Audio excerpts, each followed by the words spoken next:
ನಮಸ್ಕಾರ, ಯಶಸ್ವಿ ಕನ್ನಡ ವಾಣಿ ಯೂಟ್ಯೂಬ್ ಚಾನಲ್ಗೆ ಸ್ವಾಗತ. ತುಂಬ ದಿನ ಆಯಿತು, ತುಂಬ ಲಾಂಗ್ ಗ್ಯಾಪ್ ಆದಮೇಲೆ ಮತ್ತೆ ಬಂದಿದ್ದೀನಿ. ಸೊ ನಿಮಗೆ ಯಾವ ಕಥೆ ಅಂತ ಗೊತ್ತು. ನಾವು ಬೆಳ್ಳಂದೂರಿನ ನರಭಕ್ಷಕವನ್ನು ಓದ್ತಾ ಇದ್ವಿ. ಇದುವರೆಗೂ 5 ಪಾರ್ಟ್ ಆಗಿತ್ತು. ಸೊ 5ನೇ ಪಾರ್ಟಲ್ಲಿ ನಮಗೆ ಗೊತ್ತಾಯಿತು, ಸ್ಟ್ಯಾನ್ಲಿ ಅವ್ರ ಜೊತೆಗೆ ಇವರು ಬೇಟೆಯಾಡೋಕ್ಕೆ ಹೋಗ್ತಾರೆ. ನರಭಕ್ಷಕ ಮನುಷ್ಯನನ್ನು ಹಿಡ್ಕೊಂಡೋಗಿ ಜಸ್ಟ್ ಅಲ್ಲೇ ಪೊದೆಯಲ್ಲೇ ಊರ ಹತ್ರನೇ ಕೂತ್ಕೊಂಡು ತಿಂತಾ ಇದೆ. ಅಲ್ಲಿಂದ ಮುಂದಕ್ಕೆ ಹೋಯಿತು. ಹುಲಿ ಇವ್ರನ್ನ ಸುತ್ತೋದ್ಕೊಂಡು ಬರ್ತಾ ಇದೆ. ಹುಲಿ ಇನ್ನೇನು ಇವ್ರ ಮೇಲೆ ಎರಗಬೇಕು, ಇಲ್ಲ ಇವರು ಹುಲಿಗೆ ಹೊಡಿಬೇಕು. ಎರಡರಲ್ಲಿ ಒಂದು ಆದರೆ ಮಾತ್ರ ಯಾರಾದರೂ ಒಬ್ಬರು ಬಚಾವಾಗ್ತಾರೆ. ಸೊ ಏನಾಗುತ್ತೆ ಅದು ಇವಾಗ ಮುಂದಿನ ಕಥೆಯಲ್ಲಿದೆ. ರೋಮಾಂಚನಕಾರಿಯಾಗಿರುತ್ತೆ, ಕೇಳಿಸ್ಕೊಳ್ಳಿ. ನೀವು ಓದಿದ್ರೆ ನಿಮಗೆ ಗೊತ್ತಿರುತ್ತೆ ಕತೆ, ಓದಿಲ್ಲ ಅಂದರೆ ನೀವು ಕೇಳಿಸ್ಕೋಬೋದು. ಸ್ಟ್ಯಾನ್ಲಿ ಆ ನರಭಕ್ಷಕನಿಗೆ ನಾವು ಹಿಂದಿರುಗುತ್ತಿರುವುದನ್ನು ಚೆನ್ನಾಗಿ ಅರಿವಾಗಲಿ ಎಂದೋ ಏನೋ ಕೆಮ್ಮಿ ಗಲಾಟೆ ಮಾಡುತ್ತಾ ತನಗೆ ತಾನೇ ಮಾತನಾಡಿಕೊಳ್ಳುತ್ತಾ ಹಿಂದಿರುಗಿದ. ಆತನ ಕೋವಿ ಮಾತ ಸಿದ್ಧವಾಗಿತ್ತು. ಹುಲಿ ಪೊದೆಗಳೆಡೆಯಿಂದ ಗರ್ಜಿಸುವುದು ಕೇಳುತ್ತಲೇ ಇತ್ತು.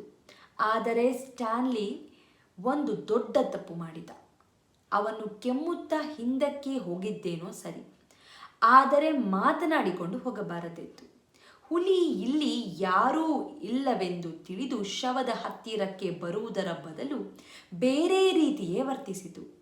ಅದು ಇಬ್ಬರು ಹೋಗುತ್ತಿದ್ದಾರೆಂದೇ ತಿಳಿದು ಡಾಕ್ಟರ್ ಹಿಂದೆಯೇ ಪೊದೆಗಳೆಡೆಯಲ್ಲಿ ಮುಂದುವರೆಯಲಾರಂಭಿಸಿತು. ಎಲ್ಲಕ್ಕಿಂತ ದೊಡ್ಡ ತೊಂದರೆಯಾದುದೆಂದರೆ ಅದು ಕೂಡಲೇ ಗರ್ಜಿಸುವುದನ್ನು ನಿಲ್ಲಿಸಿತು. ಅದು ಪೊದೆಗಳೆಡೆಯಲ್ಲಿಯೇ ಸ್ಟ್ಯಾನ್ಲಿ ಕಡೆಗೆ ಮುಂದುವರಿಯುತ್ತಿರುವ ರೀತಿ ನೋಡಿದರೆ ಅದು ಮನದಲ್ಲೇ ಏನನ್ನೋ ನಿಶ್ಚಯಿಸಿತ್ತೆಂದು ತೋರುತ್ತದೆ. ಆ ನರಭಕ್ಷಕ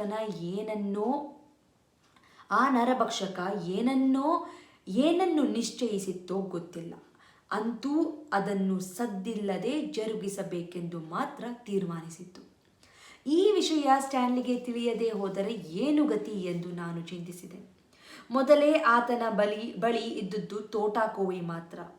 ಈಗ ಅವನ ಹಿಂದಿನಿಂದ ಹುಲಿ ಹಾರಿದರೆ? ಈ ಯೋಚನೆ ಬಂದ ಕೂಡಲೇ ನನಗೆ ತುಂಬ ಚಿಂತೆಯಾಯಿತು.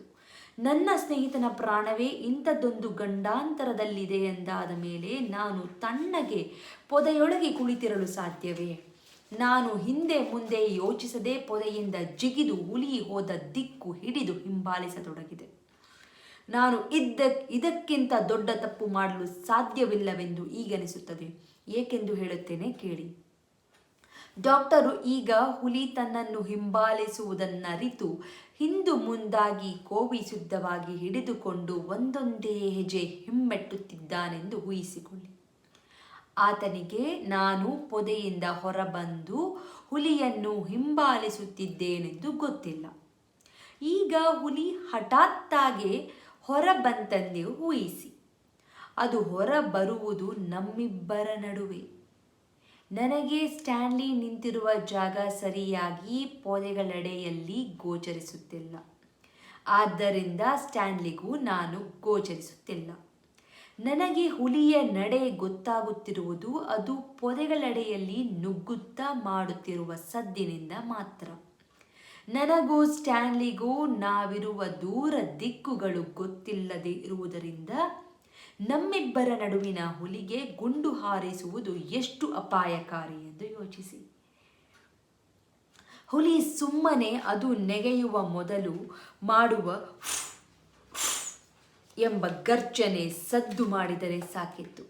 ನಾವಿಬ್ಬರು ಅದನ್ನೇನೋ ಹಾರಿಯೇ ಬಿಟ್ಟಿತೆಂದು ಗುಂಡು ಹಾರಿಸಿ ಒಬ್ಬರಿಗೊಬ್ಬರು ಹೊಡೆದುಕೊಂಡು ಸತ್ತು ಇಬ್ಬರೂ ಹುಲಿಗೆ ಮೃಷ್ಟಾನ್ನ ಭೋಜನ ಆಗುತ್ತಿದ್ದೆವು. ನಾನು ಹುಲಿಯ ಹಿಂದೆ ಎಷ್ಟೊಂದು ಏಕಾಗ್ರತೆಯಿಂದ ಮುಂದುವರಿಯುತ್ತಿದ್ದನೆಂದರೆ ಆಗ ನನಗಿದೆಲ್ಲ ಹೊಳೆಯಲೇ ಇಲ್ಲ. ನಾನು ಬೆನ್ನ ಹಿಂದೆ ಹಿಂಬಾಲಿಸುತ್ತಿದ್ದೇನೆಂದು ತಿಳಿಯದೆ ಹುಲಿಯೂ ನನ್ನಂತೆ ಏಕಾಗ್ರತೆಯಿಂದ ಸ್ಟ್ಯಾನ್ಲಿಯನ್ನು ಹಿಂಬಾಲಿಸುತ್ತಿತ್ತು.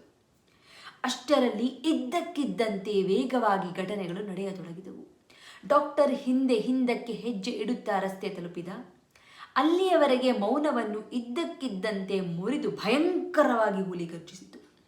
ನಾನು ಗಡಿಬಿಡಿಯಲ್ಲಿ ಏನೋ ನಡೆಯುತ್ತಿದೆ ಎಂದು ಸರಿಯಾಗಿ ಗ್ರಹಿಸಲಾಗಲಿಲ್ಲ. ಹುಲಿ ನನ್ನ ಮೇಲೆ ನೆಗೆಯಿತು ಅಥವಾ ಡಾಕ್ಟರ್ನ ಮೇಲೆ ನೆಗೆಯಿತು ಎಂದು ಕಕ್ಕಾಬಿಕ್ಕಿಯಾಗಿ ನೋಡಿದೆ.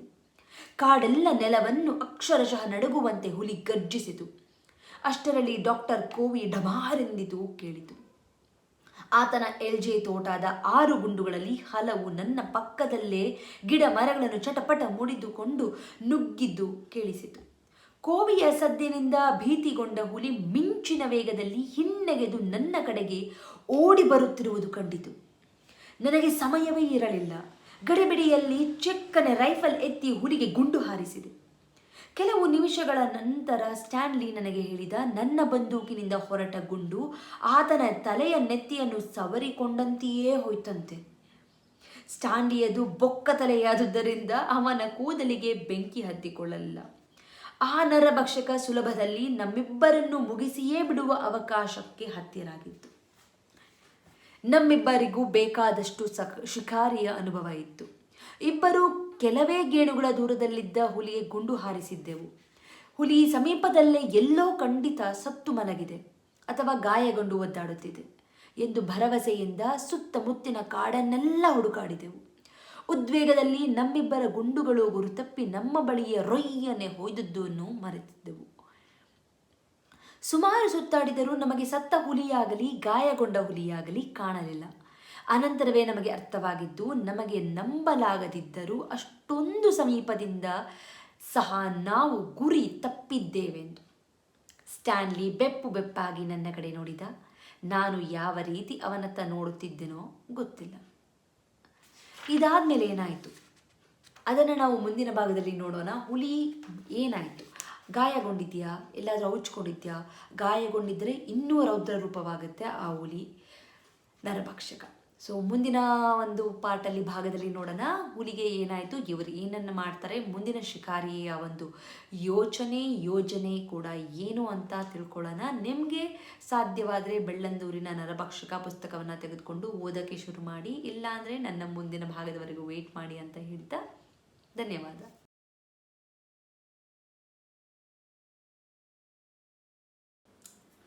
From Yashaswi Kannada Vaani, there are many e-books that is being launched, even for children as well as adults. So for adults, the Spoken Kannada ebook part 1 is being launched, and the link for this is mentioned in the description box. Please go check it out the description box and purchase the book. The one speciality thing of this book is in a colloquial version, and this is the one and only book and the first book which is available in the market which is in a colloquial version, just not in a written version. Make use of this book, along with also follow my Instagram page to get the spoken Kannada lessons for the adults.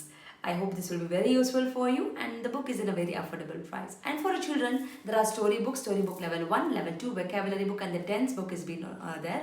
Please make use of these ebooks. Again, link for all these books is been mentioned in the description box.